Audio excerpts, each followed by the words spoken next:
Real quick, let me talk about Terrifier 2 right quick. I watched it. It's on Amazon Prime. All the Terrifier movies are all in different places, and I'm including All Hallows Eve in there because that's technically a Terrifier movie. It's where not the first time that Art the Clown shows up. He shows up in a short film, and then All Hallows Eve is kind of like a redo of the short film, essentially. But I enjoyed Terrifier 2. It was a little bit weird with our final girl, how they kind of make her to be this like chosen one kind of situation. It's almost like a Star Wars situation, like, you know, where there's light or where there's darkness, there's gotta be light kind of situation. They're doing that with this girl. Her name's Sienna in the movie, and her brother, you know, they're just living life. Their dad passed away at some point. You find out a little bit more information on him, that he was kind of going a little crazy and stuff. But in the midst of all that, Art the Clown is just out doing his stuff. He's just killing people. He's having fun. You kind of find out more about Art the Clown, as far as like he's probably more of an entity than like just a crazy person that's doing these murders and things like that. There's other stuff that happens later on. I even had to go back and look at information on the first movie because it's been years since I watched that, just to remember how it ended. And I was like, oh shoot, okay, that's where this one girl that's kind of got a messed up face comes from. So it's all connected. It is all connected, but the Sienna and her brother are new characters to the lore of this story and this franchise. They show up in Terrifier 3, which again, I gotta watch that one. But Terrifier 2, from a story perspective, is too long. I will say that. It's too long. It was like a little over 2 hours. Should have been like an hour, 45 minutes. And there's a lot of scenes in the movie that just kind of overstay their welcome. They just kind of drag on a little bit. There's conversations that really didn't need to be had, different things like that. But I thought the way that they built up Sienna, kind of her brother, sort of, I thought that was cool. But also with Art the Clown, just how he's having this vision. He's seeing some different things. Not things, but like this little girl that only he can see. And apparently Sienna and her brother can also see. And I'm still trying to figure out what's the connection there. Is that like another entity that's kind of like pushing Art the Clown to do what he does? That's kind of why I felt there, because it's also kind of going after Sienna and her brother, because Sienna is the chosen one, so they gotta kill her in order to make sure that Art the Clown can continue to do what he does.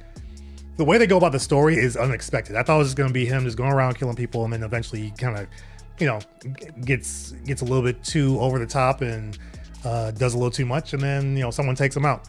And there is some of that there, but the story it's building on and how it was expanding on Art the Clown, I thought was actually kind of cool. I did not expect that. So if you're in for something like that, again, the kills are brutal, very brutal, and most of them are in a sexual nature. One for sure. One was just more of like he was going after this woman in the worst way. Like he did things so over the top and things that he didn't need to do. That's how you know Art the Clown just enjoys killing. He enjoys committing just different acts of violence on people because it makes him happy. And so the way he goes after this one woman, it could be a little hard to watch for some, but there's aspects also to it that is just kind of funny because it's silly in how it also goes about the violence. So the tone of the movie also is a little bit different. It's not what you would fully expect. You would think, oh, this is like a serious thing.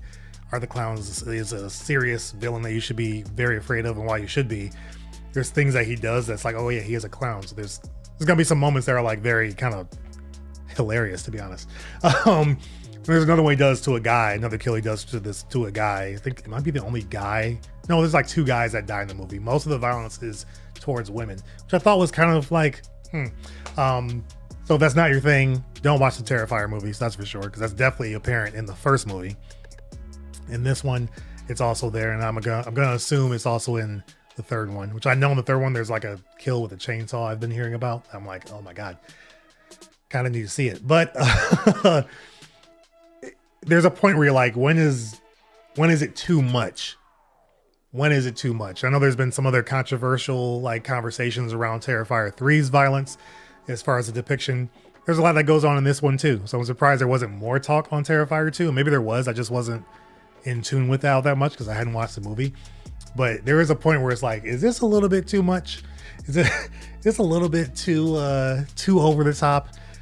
Too violent? Can a movie get, or a horror movie at least, get too violent And I guess you could say yeah, because in some cases with this movie, it's there's some violence that happens almost for no reason. Like you could have just slit their throat, or you could have just stabbed them, moved on. But it's one that he does to this lady and the girl again.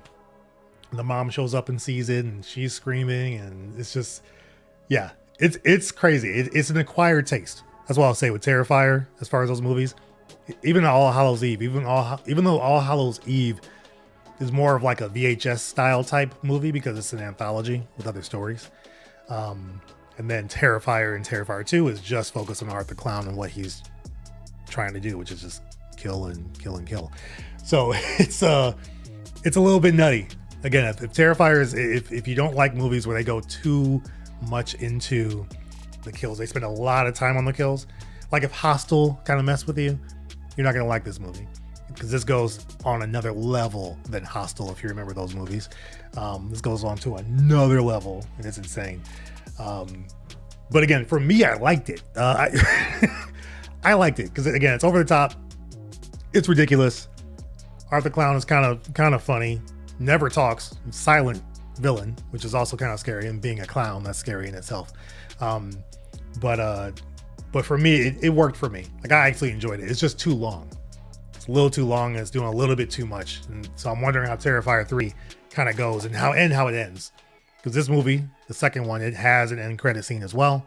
Chris Jericho, if you're a WWE fan, he's in it as a pretty much like an asylum attendant. Like he's employed at the asylum. So yeah, he shows up. But it's again, if you like the first one, you'll find things to like about this one. If these types of movies aren't your thing, this one's not gonna like get you into the franchise like at all. But it definitely has an 80s vibe. So if you like 80s horror, this has that vibe, which is cool. Similar to In a Violent Nature, which I really enjoyed that one. That one's slow, but some fun stuff that happens there. This one, the pacing is back and forth, very back and forth. But with how they tried to expand the story, I enjoyed that. And I like that because after watching Smile 2 and it just did the same thing as the first movie, I was happy to see a horror franchise that's trying to build on what it's built. The foundation's there. Now it's trying to add things to the story, to its characters, to the lore, so that you can kind of want to keep coming back for more. So I enjoyed it. If you've seen Terrifier 2, let me know in the comments below what you thought of the movie itself. What your, I guess, ideas are around the style of violence that they portray or show in these types of movies. Is it too much? Is it over the top? Is it right up your alley? Is it not enough for you? Let me know in the comments below. Always interested in what you guys have to say around these things. So again, Terrifier 2, if I were to give it like any stars, I'd probably say like 3.5 stars out of 5. I could go 4 if it was a little bit shorter. If it was just a little, maybe 20-30 minutes shorter, I'd probably go 4 stars, but I go 3.5 for now. But I'm excited to see Terrifier 3, so hopefully I can check it. If it's still in theaters, like this weekend, I'll check it out in theaters. Otherwise, I'll watch it once it's on streaming, or at least on like video on demand or something like that. So we'll see.